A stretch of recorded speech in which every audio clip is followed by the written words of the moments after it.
Welcome to this Bridgewater Now update, coming to you from outside the Academy building here in town. I'm John Luck as we take a look at some of the stories that happened over the past weekend. We're going to start off with a 2-month investigation that resulted in a man and woman facing several drug and gun charges. According to the Brockton Enterprise, detectives developed probable cause that an individual later identified as 26-year-old Justin Ribeiro, who lives on Meadow Lane here in Bridgewater, was arranging fentanyl sales from his vehicle. Also, according to the newspaper, Ribeiro used a home in Brockton on Nesrala Drive as a supply point. Web detectives served a warrant on Friday as Ribeiro left his home in Bridgewater. When officials searched both homes in Bridgewater and Brockton, they found 157 grams of fentanyl, 3 illegal handguns, and $54,000 in drug money. Police also arrested 22-year-old Ariana Vera on numerous charges, including drug trafficking. They both face arraignment coming up this week in Brockton. The council was presented with the FY18 budget audit by Roselli, Clark & Associates. The group has performed the audit for the town through both good and bad financial times in Bridgewater. This audit featured good times for the town. Mr. Roselli showed the reserve funds and the trend over the last 10 years. And in 2010, the reserve funds sank to the negatives, coming in at negative $325,000. However, Mr. Roselli applauded the town on their budget process since then, with the reserves rising to $8.1 million. The reserves include general fund not used and a portion of the stabilization fund. The council saw a graph showing its reserve ratio, which was above the high metric. The ratio also reflects the amount of reserves divided by general fund expenditures. Originally, the goal was to get to the state average, but now the town sits with a reserve ratio of 17%. Now, with all the positive news on the financial front, Councilor Sean George asked if the reserve balance is affecting how some items in the budget are balanced. So you're at your 15%. And like we discussed earlier, if you go to 20%, you're not going to get any more credit, from the markets. I think now that you're at 15%, you could start to maybe look at things like that. Also, keeping in mind, you do have that OPEB liability that's sitting out there. The pension liability, you're mandated to fund, so that the state is going to take care of that for you. But the OPEB liability is completely voluntary right now. So that is sitting out there. It's something you should keep in mind instead of saying, let's let somebody else worry about it, 10 years from now or 15 years from now, when it's a much bigger number. So keeping that in mind, keeping the 15% in mind, then I think you can, I think you may have a little more flexibility in your, doing your revenue projections and things like that. You can watch the full audit during the June 4th Town Council meeting on Channel 22 and online on demand at btvaccess.com. Well, the 4th of July is just a couple of weeks away, but the fundraising continues for the 4th of July committee to try and raise funds for the parade and fireworks. And you're going to have some opportunities to help out the group coming up over the next couple of weeks. Starting off with June 19th coming up this Wednesday at the Greyhound Tavern on Broad Street from 4 p.m. to 1 a.m. 10% of the sales will go towards the 4th of July.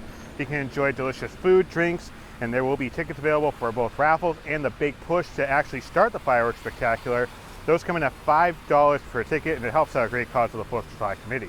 And coming up on Thursday night, the Black Hat Brew Works will be donating 15% of the proceeds from the night. A great opportunity to stop by on a summer night for a local brew, a great brew, and also to help out a local cause.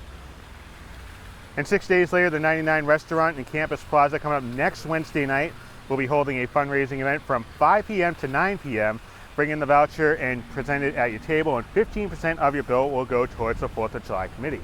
So those are 3 great opportunities to go out, help out local businesses, get some good foods, great drinks, or you can show off that you're helping out the 4th of July committee by ordering one of these t-shirts here that you can get on the 4th of July committee's website. The link is on the bottom of your screen right now. These shirts go for $15 a pop, or you can go ahead and get the hat for the 4th of July committee, which Jeff Fowler has back at our studios on Spring Street. And Jeff also has to look at the forecast, but he's a big part of the 4th of July committee, and a lot of people think that this is all a line item budget for the town, but everything people see is thanks to fundraising.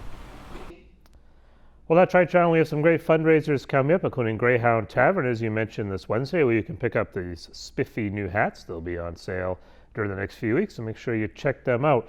All right, everybody's asking, why are we showing you the map of Pennsylvania and New Jersey? That's because we've had some busy weather down here today, some strong thunderstorms moving south of Philly this afternoon, and this weather is going to be our weather tomorrow. We will not have these strong thunderstorms, but we will have some soaking downpours that are going to be moving north along this front that's going to be pretty active here across southern New England for most of the balance of the week. We've had high pressure in place here today, but tomorrow that high is going to be moving out and this low will be moving north along this front. So we will have some downpours. Again, it may not be totally a washout, but certainly from tomorrow morning through, say, mid-afternoon, we'll have some steady rainfall here. And then it may quit for a while and then kind of come back at us the next few days as this front pretty much drapes across the eastern part of the nation. It's going to be stuck here as we go through the next 72 hours or so. Behind the front, we have a stronger system that's starting to get its act together across the middle of the country, and that's going to make a run for us here Thursday night into Friday morning. So we've got some unsettled weather to look forward to ahead. Temperatures are warming up across the country, though, and there is plenty of heat and humidity south of this front, and it's going to start to make a run at us here about a week from today. So kind of keep that in the back of your head if you're thinking about some more summery weather and maybe some poolside weather by chance. If you're thinking about a hooky day next Monday or Tuesday, maybe some pretty good days to come up with. Along with the rain, we have the risk of some thunderstorms getting closer to our area a little bit tomorrow, I think more as we get towards Thursday afternoon. The strongest and more consistent thunderstorms will be off to our south and west. But kind of keep that in mind as we look at the week ahead. So for tonight, chance of showers developing, low about 61. Tomorrow the rain will be around, I'd say definitely first half of the day, perhaps into the early afternoon hours. We'll struggle to get to the low 70s tomorrow.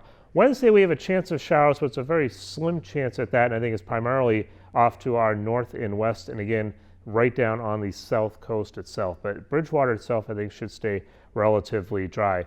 The rain does come back at us, though, in earnest on Thursday, especially Thursday night into Friday morning. We could see upwards of maybe an inch or two of rainfall, so keep that in mind if you have any plans for Thursday night. Probably going to have to be indoors. And Friday, the rain should start to clear out here by early to mid-afternoon, setting us up for what should be a really nice weekend. Sunshine on Saturday and Sunday, and temperatures up near 80 degrees.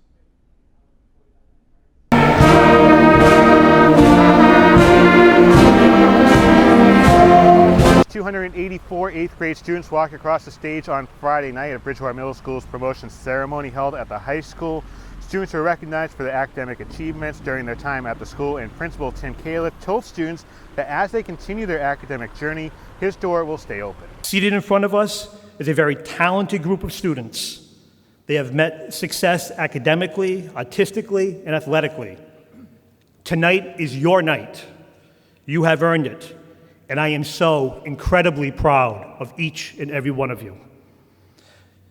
Thank you, grade 8.